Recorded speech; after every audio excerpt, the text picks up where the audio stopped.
I think what really started activating my thinking about the role of the commanding leader was watching principals being commanding leaders in the COVID crisis.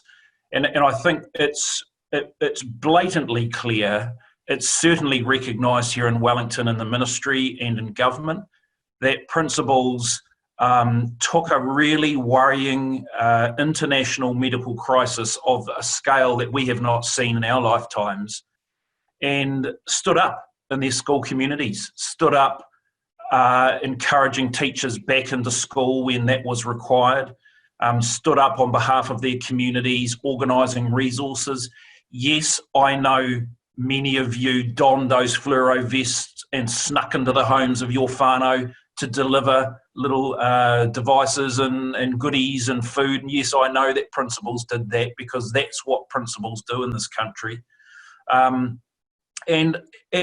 principals really acted in a way that built a strong sense that they were professional, reliable, trustworthy, and really appropriate in their leadership in a time of crisis. And I think it's just so powerful that we acknowledge that and call that out, because that sense of confidence, that sense of pace, professionalism, precision in our leadership is called for in our day-to-day work in schools. And I say that because I think in principalship, we have been through a time of being a bit battered around in our capacity to feel as though we have the permission to lead our communities with strength and pace and precision and confidence. And part of this, I believe, has come from the reach of powerful government into schools. And I think that is true over the last 20 years. That has happened. However, I also think that principals increasingly have been dealing with ideas in our curriculum, and in particular in the NZC when that came in 2007, that really demanded that we embrace our communities in rich consultation and that our curriculums were localised in powerful ways. And I think none of us would agree that that is inappropriate. In our system of education, the focus on activating and localising our curriculum within our school communities is beautiful. The permission to craft our curriculums to make sense to our communities is really rich. But I think there is a corollary of that occurring, and the corollary lies sometimes in principals thinking that they have to deliver like a service delivery agent delivers to their community, that when the community asks, our job is to deliver. And in doing so, we've watered down our capacity to lead our communities in the area of our expertise. We are the senior educationalists in our community. Our job is to bring a pedagogical lens to our local curriculums and to the work of our schools. And our job is to lead our parents, our young people, and our teachers in that vision, in the vision that you hold for learning and how it works. And there is nobody else in our school except us that holds that senior role. It's very critical that whatever happens in our school communities is congruent with your understanding and your experience in education. That's why you hold the position of principal. And so I think there is a really strong link between the power and the pace and the precision of your COVID leadership, the experience of principalship to date, and the opportunity that we have right now to remind each other in our community of leaders, in our community of principalship, that standing up as strong educationalists is a really, really important job. And I want to give you, in the time that I have in the next 10 minutes, a couple of examples of this so that you understand, I guess, really where I'm coming from. And I think oftentimes when I think of the difference between being a commanding leader and a collegial leader, I think that that idea of being a commanding leader is acting from a position of deep knowledge, deep expert knowledge, and authority. Um, and it's sometimes a place that we feel a bit uncomfortable about because we are very egalitarian in our country.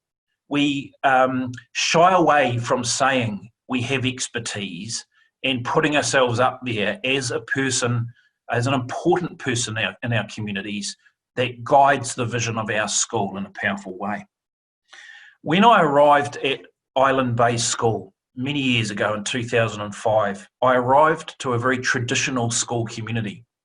I knew implicitly that it had to change, that it needed to embrace a much broader, more human concept of learning, that it needed ideas of diversity, that it needed to be built on rich educational research around the role of the learner as agent in their own learning.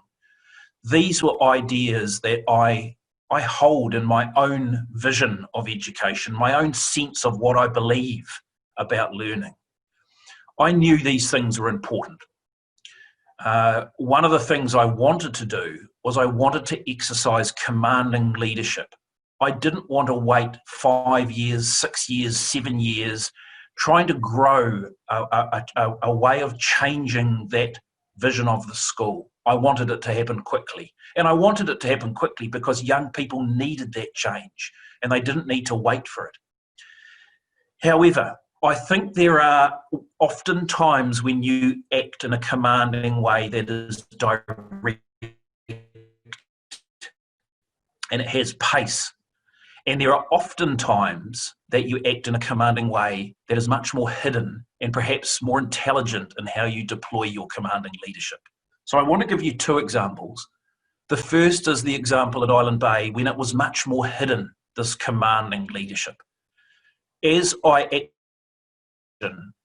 set in place an inquiry. I asked staff to engage in small groups in areas of focus that I knew the school cared about and that I cared about: the arts, rich digital technologies and the place of technologies in the curriculum, the pace and power and importance of reading and writing, literacy in our school and the importance of doing that well, the importance of being a questioner of our world and inquiring into how our world worked, being an inquiry-focused community. These were things that I held in my professional mettle as important.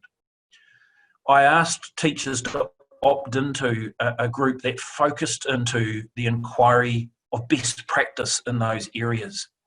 And I gave teachers a sum of money. I think by memory it was about $4,000. Teachers were in groups of about 3 or 4.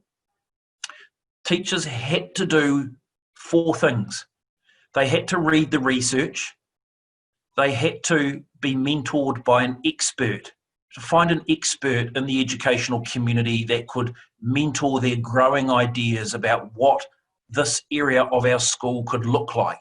What was best practice in this area of our school? An investigation into that. So they had to find an expert to mentor them. They had to attend as many professional learning experiences that exposed them to the new learning, the innovative ideas in this area of inquiry. And finally, they had to jump on a plane, a train, drive a car, go for a walk to a school where they could experience this, where they could see it, smell it, and feel it. Because teachers learning alongside teachers that are doing it has pace. It forces change quickly. So teachers in their inquiry groups did this, and they reported back to the whole staff what they had found out and what their suggestions were for the change model that we were about to embark on. I call this commanding leadership because while it's not you will because I tell you, I think that is often the mistake we make about commanding leadership, that we think of it as the person on the white horse leading the charge from the front. I think this is leading the charge from quietly in behind, but very intelligently designing our teachers and our community into the future that I know I want my school to grow into, because all of the ideas much of the research, many of the best practice models I pointed my teachers to, many of the experts that they linked to, of course, were suggested by me, because I would not leave that up to chance.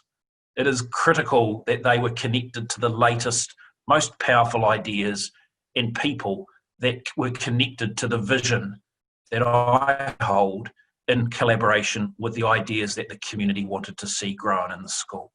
So there's a beautiful example of indirect commanding leadership. And in a minute, when you talk about commanding leadership, I wonder what's in your toolkit around that kind of indirect, sneaky management of how you go about being a strong educationalist in your school.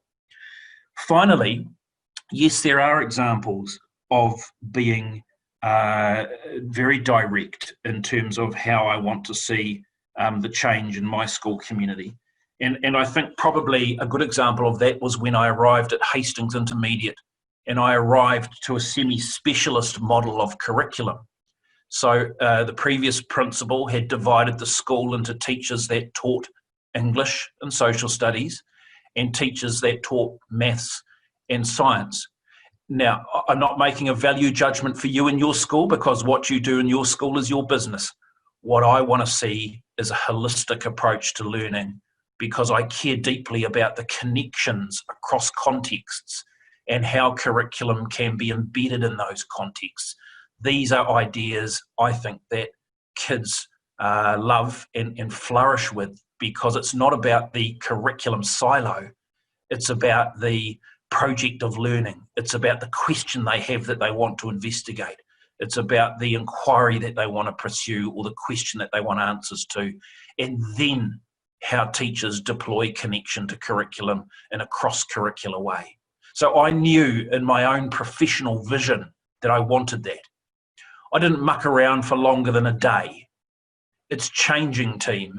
It's changing because these are the ideas that we need to grow in our school. Not just because I insisted on that, but because I built a coherent link back to educational research and the important story that it tells us as educationalists about what is important in learning in the 21st century. And I think I want to leave that there, that story there with you, that it's okay to be a commanding leader. It's not disenfranchising anybody.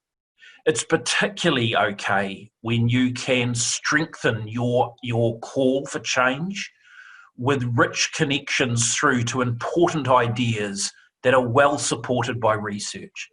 And my early experience of growing curriculum change was always linked back to powerful evidence as a mechanism to strengthen my call.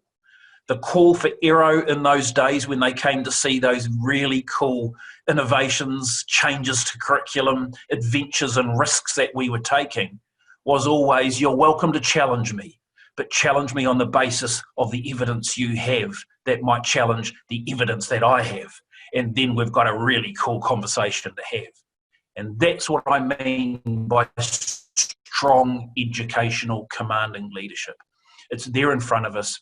It's our responsibility as school leaders to be leading strongly in this as senior educators. And I'm really looking forward to hearing more about your direct and indirect examples of commanding leadership in this conversation this afternoon. Thanks, everybody.